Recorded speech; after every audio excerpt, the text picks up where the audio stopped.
So what did I do? What would you do?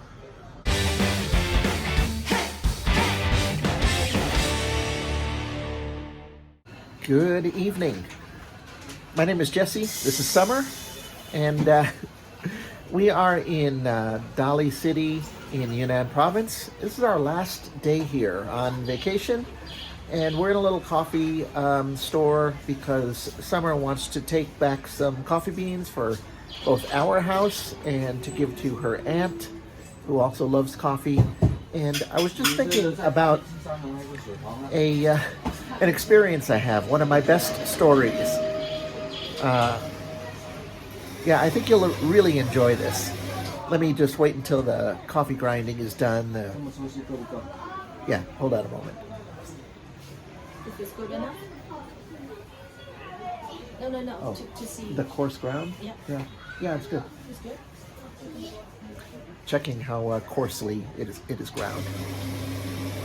Yeah, so, all right, we will wait. I'll be back. Hang on. All right, while he is grinding the coffee, let me get into this kind of cold brew section. Let me tell you the story. Okay, so I guess this was about 10 years ago, and I was heading back to my job in Beijing and heading back from San Francisco. Kind of loud here. So that corner was kind of a echo chamber, so I thought I'd step outside where it'd be much better, right? Anyway, let me...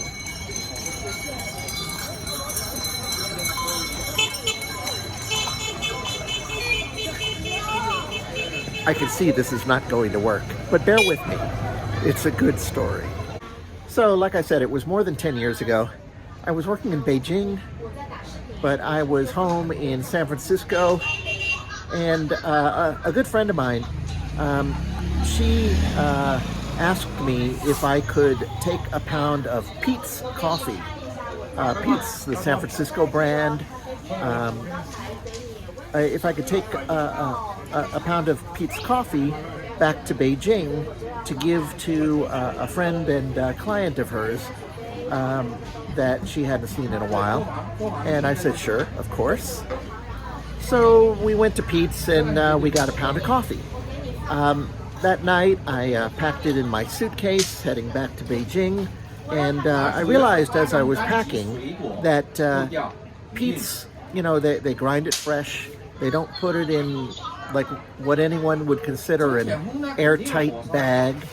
And so here I was. I knew this would just stink up all my clothes, all my belongings forever. And I was, you know, at my parents' house, and I was just, you know, wrapping it in, you know, big size sandwich bags and wrapping it up tightly, like with about 3 or 4 of them. And no matter how much I wrapped it, it still smelled. It smelled wonderful, but I didn't want all my clothes smelling like coffee for the next 2 years. He's about to grind again, so I stepped outside. Yeah, so no matter how many times I wrapped the coffee, I couldn't get it to where I couldn't smell it. I mean, I do not have a hermetically sealing machine. Yeah, so I didn't know what to do. I'm at my parents' house, and my mom suggested, why don't you just take my bag of Starbucks? You know, her store-bought Starbucks pound is hermetically sealed. Another horse?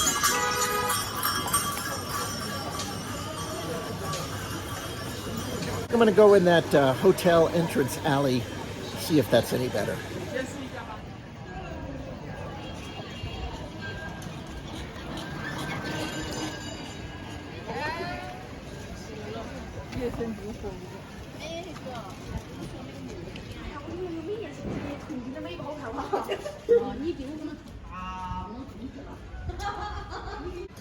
Much better. All right, so I took the Starbucks bag, packed it. It was great. It didn't smell up anything. And then when I arrived in Beijing, suddenly it hit me. And I already knew this, but it was like I didn't even think about it. In Beijing, there's like a Starbucks on every corner. There's no Pete's, but there's a Starbucks on every corner. And I'm thinking, okay, so I am going to find this guy and give him a bag of Starbucks from his friend in San Francisco. When my friend, said get the bag of Pete's. So what did I do? What would you do? Well, what I did was I made an executive decision. I decided not to contact my friend's friend in Beijing. My friend's friend in Beijing was not expecting me to contact, didn't know me from Adam, didn't know anything. This was going to be a surprise gift from her. But I just decided I wasn't going to contact him, never going to see him. I used the bag of Starbucks for myself in Beijing, and it's just a ridiculous story. I mean, Pete's has a kind of cachet, or people who have been to San Francisco, and especially people who have been to San Francisco for years, or had been there years and years ago when it was starting out to be a thing. Because actually Pete's, if you don't know, the creator, the starter, the founder of Pete's, I think it was a co-founder of Starbucks, and the two guys split up.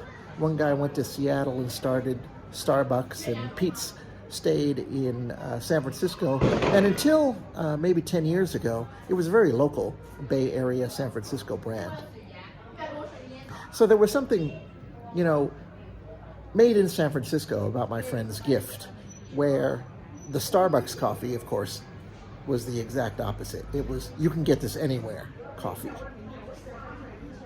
And I don't know, for the life of me, I can't figure out why, in all those hours, I think it was because I was, frantically trying to come up with a solution after realizing that I wasn't going to be able to transport that pound of Pete's in my bag, that, my brain turned off. I mean, when we're in a rush, it's like so many times you get lobotomized, and that was me. I just felt so ridiculous when I finally figured it out. Like I said, that there's a Starbucks on every corner in Beijing. That's my story. I just want to add something about Pete's. Pete's opened up in Wuhan, where we live, Summer and I live, last year. And so finally, after all these years, Pete's is finally in China. I'm assuming it's in Beijing somewhere. But we did go in there, and there's something. When Pete's decided to open in Wuhan in an upscale mall, they decided to go upscale too, kind of like the Starbucks Reserve or something like that. And so it's like a super jazzed up coffee place. The coffee is much more expensive than you can get at Pete's in San Francisco. And, we live, pretty much down the street from that mall, and I never go to Pete's. I don't go to Starbucks. Where do I go? I go to, not that you asked, I go to Lavazza, and I go to Tim Hortons. And I go to Tim Hortons not necessarily for the coffee, but for the breakfast sandwich and coffee meals. And they've got great Wi-Fi and this huge space where, you could just sit for hours and nobody bothers you. So when I was working in Wuhan, it was where I did all my planning, all my grading. It was great. Anyway, I am going to end this video now. I hope you enjoyed the story. We are going to continue walking down these crowded streets in Dali ancient town. Tomorrow we head back to Wuhan. It's been a wonderful trip to Yunnan Province, and if you've seen my videos, you'll see. Appreciate you guys watching. If you liked this video, please press the like button. Drop a comment below. And if you haven't already subscribed to my channel, subscribe. All right, till next time. Catch you later. Bye. So you know my story. Is your coffee going to smell up our luggage tomorrow?